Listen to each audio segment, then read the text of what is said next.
Gate C-17, final boarding call. The loudspeaker's metallic voice sliced through the terminal.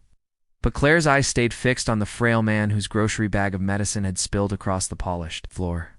Claire Bennett had been racing to make the last flight from Denver to Seattle.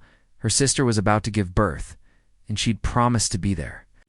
But when the little orange pill bottles rolled under plastic seats and the old man's hands trembled trying to gather them, everything inside her said, "Stop running." She knelt beside him. "Stay still. I'll grab them." One by one, Claire chased. The pills, her knees skidding on the waxy tile, the minutes evaporating. The man's breathing rasped like wind through dry leaves. An oxygen tank clattered behind him. Instead of the easy gratitude she expected, he whispered, "I'm sorry." "To keep you."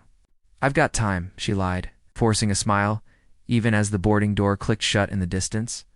Only when she'd gathered the last bottle did she'd look up and see tears pooled in his gray eyes.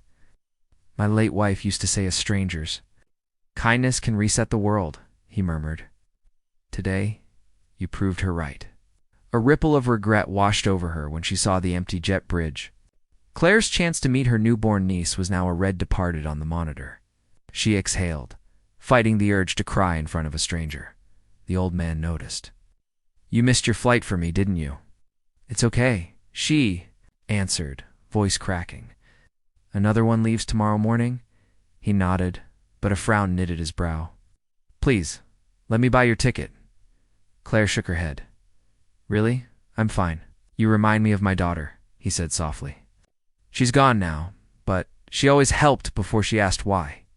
A gate agent approached. "Ms. Bennett. The captain asked me to find you." Claire blinked. "The captain?" "Yes, ma'am. Follow me, please." She glanced back at the old man, who gave a secretive wink. Confused but curious, Claire trailed the agent through a service corridor, smelling of jet fuel and coffee. They emerged onto the tarmac, where a small, sleek company jet waited. Lights blinking against the twilight. The agent gestured toward the stairs. "This will take you to Seattle tonight." Claire's heart pounded. There must be a mistake. "I can't afford," a voice drifted down from the cabin door. "No mistake." The old man appeared at the top step, coat flapping in the wind. Looking suddenly taller, younger in posture, almost regal. "Come on up."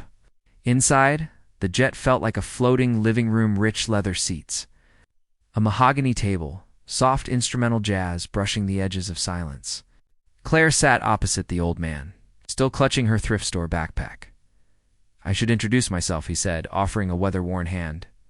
"Henry Archer, founder of Northern Star Airlines." Claire's mouth fell open. "I retired." "Mostly," he continued, "but my board lets me keep a toy or two. This jet, for instance, comes in handy on nights like these." Emotion surged through her disbelief, relief, guilt for assuming he was helpless. "Why didn't you say anything?" Henry's smile was gentle. "People treat you differently when they know your worth in dollars. I prefer to see how they treat a man who looks like he has none." The plane taxied, engines humming like distant thunder. Claire's phone pinged a photo from her brother-in-law, her sister in a hospital bed, tiny swaddled baby against her chest. Claire's eyes welled up. "That's Lily," she whispered. "Oh, my niece." Henry leaned forward. "You'll meet her in 2 hours." Yet the journey had only begun. 10 minutes after takeoff, turbulence rattled the cabin. The captain's voice cracked over the intercom. "We've lost pressure in hydraulic line 3, diverting to Boise for safety checks." Claire's fingers dug into the armrest. Henry remained calm, but the jet dipped, oxygen masks dropping with a hiss. Adrenaline replaced fear. Claire helped Henry secure his mask first.